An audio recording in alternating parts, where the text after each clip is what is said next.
It is commonly believed that South Africa could benefit immensely from voting rights reform, and this is due to the fact that most South Africans do not understand their rights and responsibilities that underpin democracy. And it's through their lack of understanding that has made it easy for criminal organizations like the African National Congress to manipulate the functionally illiterate masses. So, this problem our country is confronted with is not of our own making. Two people you must blame, Cyril and Praveen. Those are your people, those are your favorites. They can't resolve unemployment. They can't resolve the economy. They can't resolve the SOEs. The situation is becoming worse and worse. Zuma is long gone. And the way they are going about it, very soon people will be singing praises for Zuma. Under Zuma it was not like this. That's where it's going.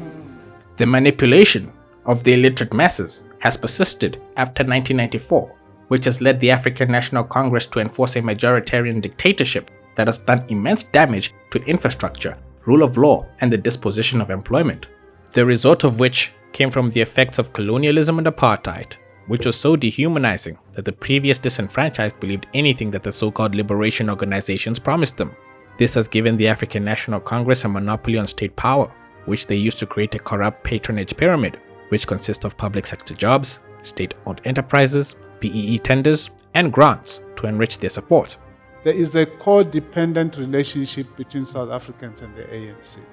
It's a sick relationship, very well described by Prince.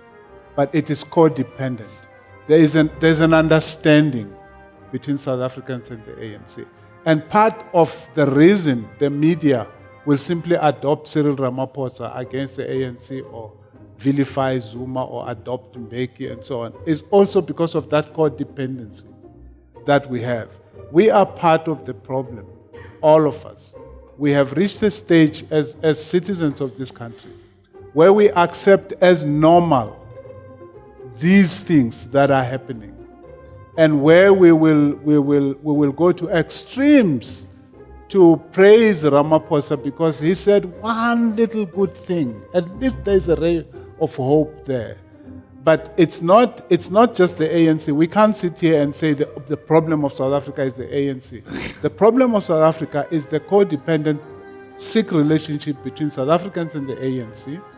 Just like you find the same sick relationship between Cameroonians and Paul Biya, just you find the same kind of sick relationship that existed between Robert Mugabe and Zimbabweans for a very long time. That is the problem that we need to face. It's easy just to absolve ourselves and say, no, it's the ANC alone that's the problem. ANC alone can't bring the country so close to the brink.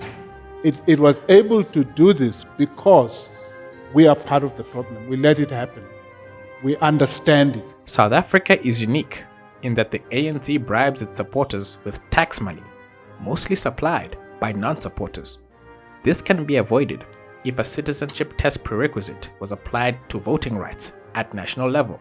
In practice, this will allow individuals who vote in the national elections to display a sound understanding of the basic civilizational values enshrined by the Constitution, and will permit sober decision-making instead of a blind herd of voters. And in effect, an informed electorate would put better equipped, less corrupt people in government. The implementation of such a system will be beneficial, as less ideological decision-making at national level will have a positive impact on employment, infrastructure, and rule of law.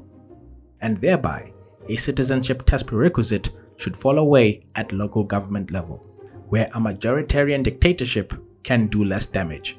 It will also teach South Africans that you get what you vote for, without the constant get out of jail card that's being provided by other people's money.